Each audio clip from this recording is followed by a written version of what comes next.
নির্বাচনের আগে কেউ সন্ত্রাসী কর্মকাণ্ডের মাধ্যমে নির্বাচনকে বাধাগ্রস্ত করতে পারবে সেটা বিশ্বাস করার কোনো কারণ নেই। আওয়ামী লীগ তো নির্বাচনের রেসেও নাই, দেশেও নাই, আওয়ামী লীগ নেত্রীও নাই, সুতরাং এটা আলোচনার কোনো বিষয় হতে পারে আমরা মনে করি না। আর এরকম সন্ত্রাসী কর্মকাণ্ড তো যে কেউ, আওয়ামী লীগ কেন, যে কেউ করতে পারে। তো সন্ত্রাসী কর্মকাণ্ড তো এটার থেকে যদি আপনি সুরক্ষা চান তাহলে আইন শৃঙ্খলা বাহিনীকে তাদের দায়িত্ব পালন করতে হবে সঠিকভাবে। এই ঘটনাগুলো আসলে কারা ঘটাচ্ছে সেই জায়গায় আপনাদের কোনো কনসার্ন আছে?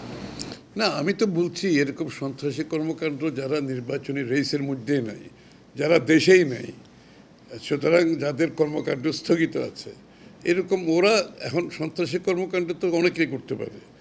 এইগুলো সরকারের দায়িত্ব, সরকার পালন করবে। কারা করছে সরকারকে, তাদের তাদের গোয়েন্দা সংস্থা আছে, তাদের আইন শৃঙ্খলা বাহিনী আছে।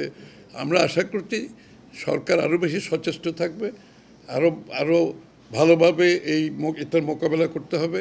তার মাধ্যমেই আমরা নির্বাচনের দিকে যাব।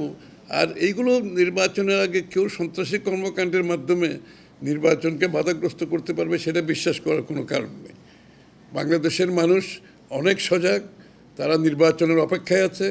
তারা আজকে সমস্ত বাংলাদেশের 300 আসনে নির্বাচনী কর্মকাণ্ড পূর্ণ উদ্যমে চলছে, উৎসাহ উদ্যাপনের মধ্যে চলছে।